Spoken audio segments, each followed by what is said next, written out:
Obulungi ali ku Salam TV webale kuba nti okyekumidde ku lutimbe gaggadde olutimbe olw'emirembe okyalaba program Muslim Sisters nze Haja Makbai. Program yaffe ebeerawo lwa mukaaga essaawa 2 okutuusa ssaawa 3 ez'ekiro. Nkujjukiza nti tuba tusitula ddoboozi lya mwana ow'obuwala ow'omulembe guno gwe ali mu ddiiro andaba ate ng'olwaleero essira tulisimbye ku discrimination of a woman in Islam mu society mwe tuwangalira. Tubadde tukyasiiga kifaananyi tusobole okulaba nti nze naawe tutambulira wamu ng'ebintu bino tubitegeera bulungi. Nsuubira ebimu ku bye twogedde biyinza okuba byakutuukako oba bwe kiba tekikutuukangako kisobola okutuukako naye we are here to transform. Buli we tujja wano we educate and we transform you. Swadika tukyasigira mulabi wa Salam TV engeri omuntu gy'abeera discriminated mu society ate nga musiramu. Does that it even okubeera discriminated in society twerabidde okutaskinga Muslim men to embrace Muslim women, to empower them, yes. Nti omusajja atali musiraamu omusajja omusiraamu talina kiraga, like they don't have to have a symbol of Islam newaba nakyo it's a sunnah. Yeah, yes, naye omusajja, that same man is going to come and tell you lwaki tosibye bulungi kakaaya, lwaki okasuddeko busuuzi nga yakoma saala mu jani. I assure you gye bali bangi. Exactly. Naye because ye tewali kigenda kulaga, you know, newakugamba nagisadde tewali ogenda tegere. But when a woman tells you she prayed, you expect her to dress a certain way because she's going to pray. And we should appreciate these women. Kubanga mnyo abakazi abakola mu kibuga, ham areas. Me, I've seen these ladies kasitaba yazina ku ham kizibu sanga omukazi nga akuguza ekintu omusiraamu kizibu era ne waba mu mpale omulaba akutta akaleeso n'omusaala swi ku muzikiti oba nayimirira mu dduuka ye n'asaala. We should, you know, embrace, we encourage them. Naye kati oyo omusajja agenda kati amaze saala akajjeeko. That is being judgmental. Excuse me. And these people don't even have roles in our lives. When osanga ngono omusajja nokola takola. Talina kyagattako He's kiri awo. probably living in his mom's home at 30 years. Sadiqa. I swear. Because abantu abalina ebyokukola, if you realize abasajja ali busy, you know, looking for money, those are the list of their worries. How is he going, when is he going to get that to time notice that to come and tell you, oh kati tokasibe, oh kati okazizaako. It's none of his that's business. being judgmental. Batunuulidde ffe ng'abasiraamu ne beerabira obusiraamu kye busomesa nti bw'emma ngenze n'ensaala ntuukiriza omulimu gwange naye ye tasadde ze simubuuza na bukumubuuza lwaki tokoze eki tosadde naye gwe omuwala onoosigala ku mulimu lw'otagenda kusaala olina ensonga ze lwaki tosadde ajja kubuuza. But also remember, veiling is an obligation that, like, we must veil. It was mentioned in the Quran. Tetulina kirwanyisa nnyo. Let us not be so defensive. Nti sisadde oba somebody in a certain way nina okubeera nga I'm proud of that. No, no, it's not. There is also that what Quran says about the dressing of a woman, right? My argument is it's not something we are proud of. However, you have no right to approach someone on that basis. Because there's a Muslim conference, Jetwagendako, and this girl came in trousers and a shirt. So abaya kanyira bati ne babawoshe yagamba kati nayaze mu conference y'abasiramu omanyi bana baba bambala empale ate tebamanyi wakuzambalira, you know. And everybody looked at the share and some of them were, you know, on his side, like, yes, I am but the empale buli omu amulaba ayimchibiche. And conference they are mugena maso, this girl got a chance to talk. She was a 2-day convert in Nakubiri. Can you imagine that? She has been brave enough to look for a veil, look for a long shirt and put it on. And go over judge and say 2 days. What are the chances that she's going to stay? You know, agenda gamba bana bantu si balungi je naddukidde. Fenga fa abasiraamu tulina okwejjamu okubeera judgment eri basiraamu bannaffe. Take your time and find out lwaki omuntu oyo ayambadde bw'atyo. Era nze badde mukulembeze almost mu ssomero gye nsomedde yonna badde mukulembeze mu ddiini. Issues nyingi ezijja bano omuwala najja nakugamba gundi bamukutya ne gundi naye sijjukira lunaku lwe nali ntuddeko mu baana bangi and I attack that person.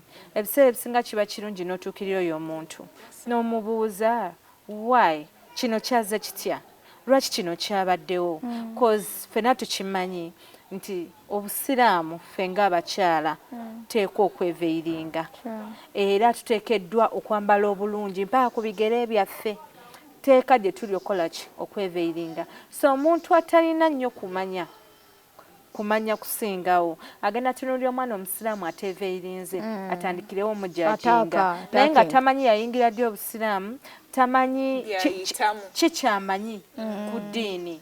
So nze even I discourage, I don't agree with these people ababeera awo n'oblaginga nze nina ejjuzu 3 mu mutwe nobeera mu baana notankoganze nina ejjuzu 4 mu mutwe n'omugambako nse bijja yakoze n'akugamba kikyomanyi mu ddiini.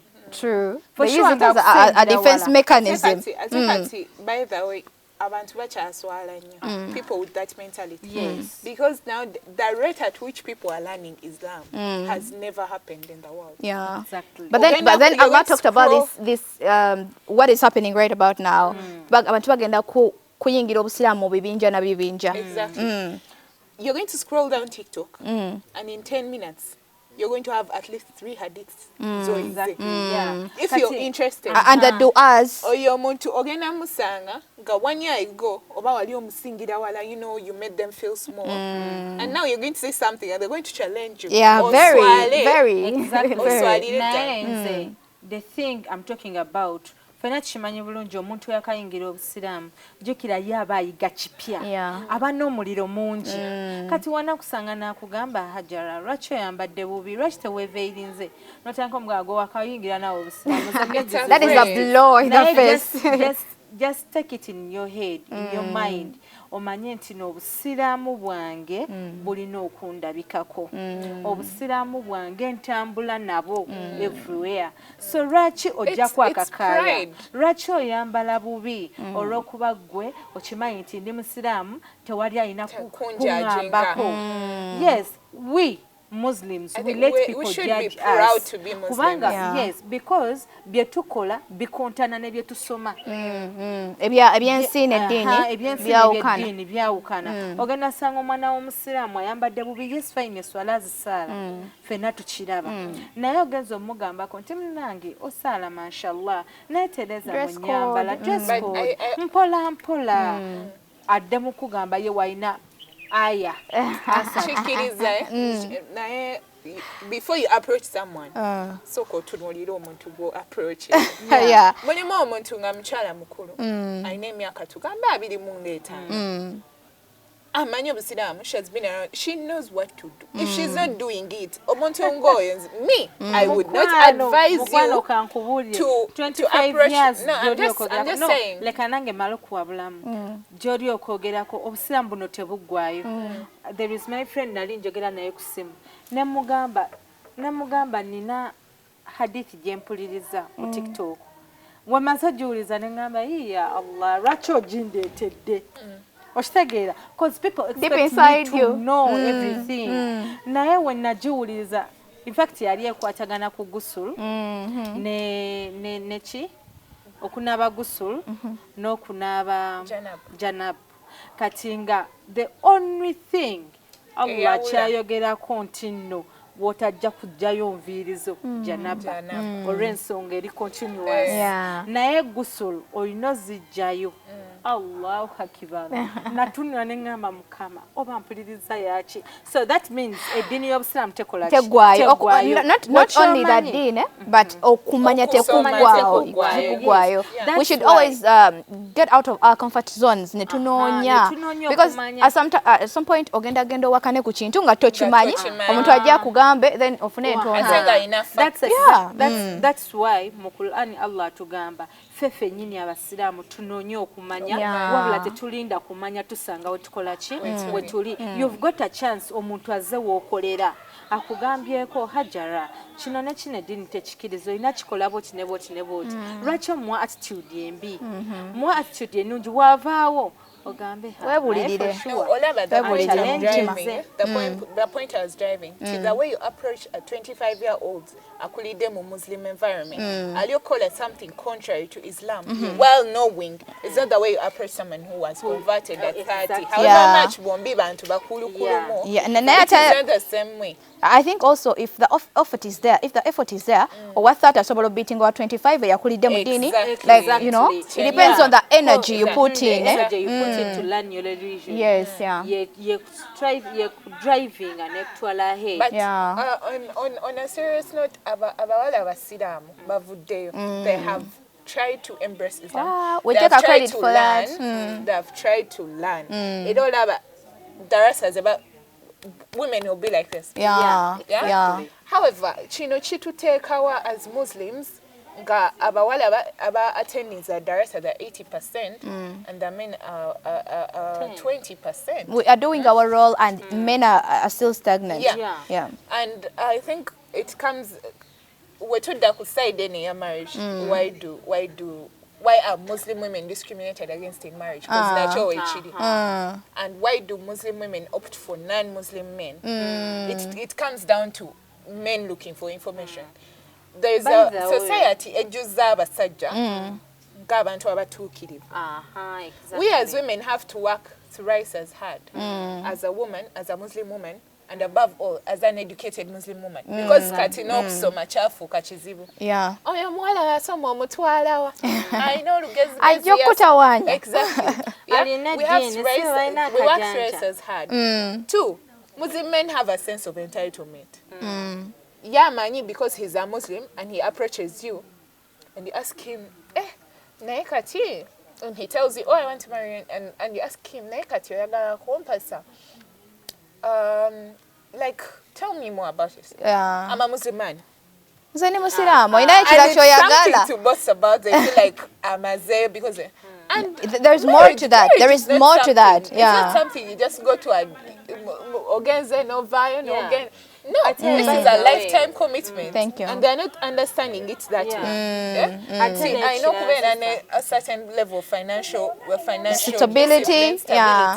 I know we're at a certain level of intellect Thank in relation you. to the person you're dealing with. Thank you. Oshege. And with Abaseja, they have nchitanta ego oba a drive. Nti ojasanga omusajja omumpi nga mwavu. Ng'akoma hajja Let me sip my juice. Amulumbe. It's the audacity. Men have that audacity. Yeah. So as a woman, you have to we have been tasked to be rude sometimes, be mean and be violent even sometimes. Era abakazi abakuba abasajja empi. Ngate on a normal basis si mukazi ali tough. Naye nga kimususseeko. Amuyitiriddeko. Yeah, we have been forced to be that way because men have that audacity regardless of his stature, regardless of anything, he's going to approach you. Exactly. Nekirala abaami baffe abali mwerwaneko nnyo mufune okumanya okusingawo cause challenge gye mufa bonga bo gye bafinding abasajja eri emu tiagenda kwegomba hamira naye nga wetitunuulira okumanya alina kutono wenna agezaako omutereeza mu nsobi ye jjukira ebisinga yankulembera swala yambeera mu maaso otandika omutereeza agenda kulaba ng'owakajanja omukolako akajanja gwe wamusomesa nga gwe wamusomesa atandika okubeera n'eyo ego agambe ye lwaki simugatta kwantikako ki akajanja like as if it is a punishment.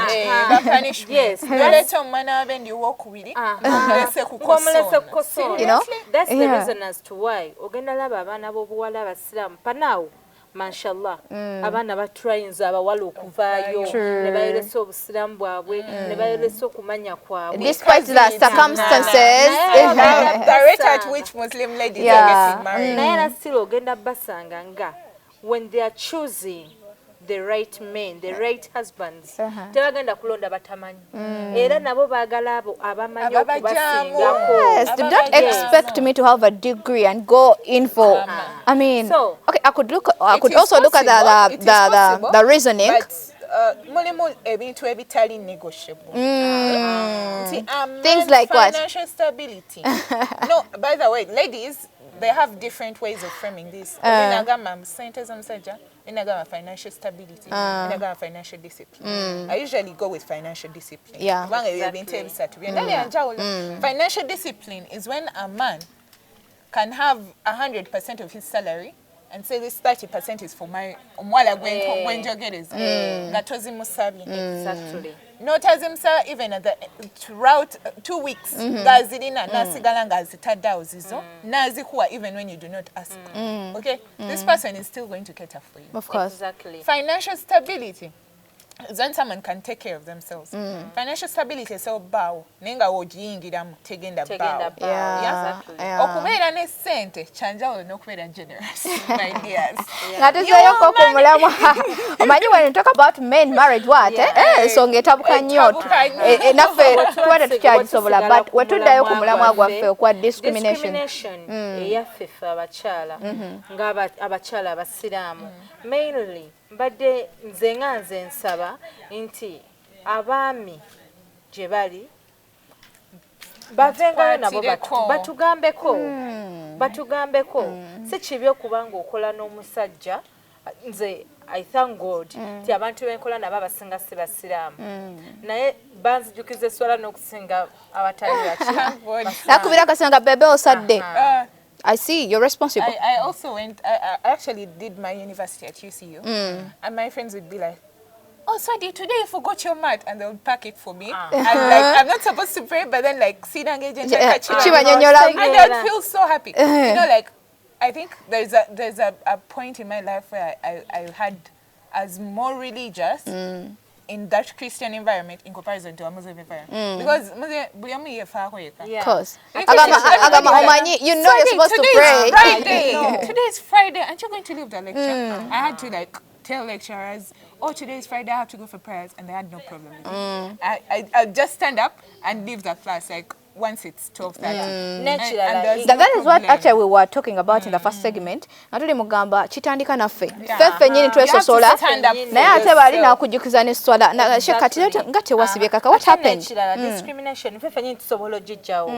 Waliwo abantu ng'okola ekintu nawulira nga gwe toli musiraamu. Oli musiraamu naye kyokola si kyaki si kya busiraamu naye wakugambako mu collecting kati for example nze wenkolera the time they have seen me nga tebandaba mu skirt olunaku lwe nayambadde skirt Allah everyone was like what era bonna bambuuziza ye Firdaus edini yamwe bakkiriza okwambala skirt ekitegeera so you have to correct them kubanga nababa tebamanyi most of the people batujudginga because they don't know ate mujjukire bino ebintu byaffe ebyeddiini byanjawulo n'ebya duniya completely. All in all, to wrap it up, I think it all comes down to discipline. Discipline. Abantu abatu discriminating and they're not disciplined. Humanity and discipline.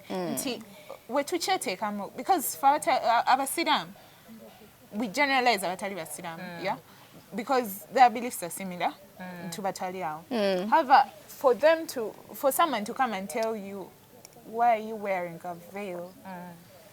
What tone are they saying it in? Communication. Communication. If I came to you, Firdaus, and I said, why are you wearing a veil? And I came to you again and said, why do you wear a veil? Those are two different people, and you're going to get two different answers, depending on the person you're approaching. In our differences. If we came down to Gamanti, omuchiga no munyankole no muganda no mucholi webatula ku meza you're not going to say gwoli mucholi va. Why are we doing it on a religious basis? What is the point? Because abantu you cannot say nti bano bategera okusinga bano. You cannot say there's a saying around it stopped right now because Muslims are standing up for themselves. There's a timing point where people would say amagezi gamwe mugabika because wearing a veil and you'd wonder what level of understanding this person is basing on to make such a statement because amagezi tegatambulira true nera mabike kuliko sukari naye nga twogedde bingi kubeera nti the way we are discriminated engeri gye tuli discriminated in the society most especially Muslim ladies naye tukoze tutya okulaba nti embeera eno evaawo oba kale tugikakkanyaako what are the measures that we should take okusinziira ku nze first of all being discriminated it's normal Be it a Muslim, be it a non-Muslim, people can discriminate you in a very different way. Yeah. Thank you. Buli muntu awalanwa. Buli muntu bamusosola. Buli muntu buli muntu alina oyo atamwagala nga talina nsonga. Exactly. So just live with it. Live with it. I have this saying. Era ntera nnyo gigamba baganda bange n'emikwano gyange. Oli singo lyayinza kugamba nakugamba choka mukwano gwange takyanjagala nkubuuza ekibuuzo ekyo takyakwagala obadde toliiwo nga taliiwo bakuzaala naye so leave that person so discrimination teri kufe basiraamu feka eri buli madiini gonna so we can move with it so nze nga nze nandisabye abaana ab'obuwala abali eyo abasiraamu okubeera nti tuli discriminated okubeera nti n'ogenze n'osaba omulimu ne bagukuma okubeera nti n'ogenze n'okola ekintu ne bakujajinga kyejjeemu mulimu mutwe nti bakikozerwa kuba nti oli musiraamu tulina okukkiriza nti buli kijja ebeera kadali lya Allah era Allah yabakirese mu bulamu bwaffe siraba nsonga lwaki bakuma omulimu n'otula n'ogamba bagunyimye lwakuba ndi musiraamu batandika okubuuza ebibuuzo ebingi n'otandika okugamba babimbuuzisa olw'okuba ndi musiraamu kyonna ekijja jase alhamdulillah Allah ajja kuleetera ekikyo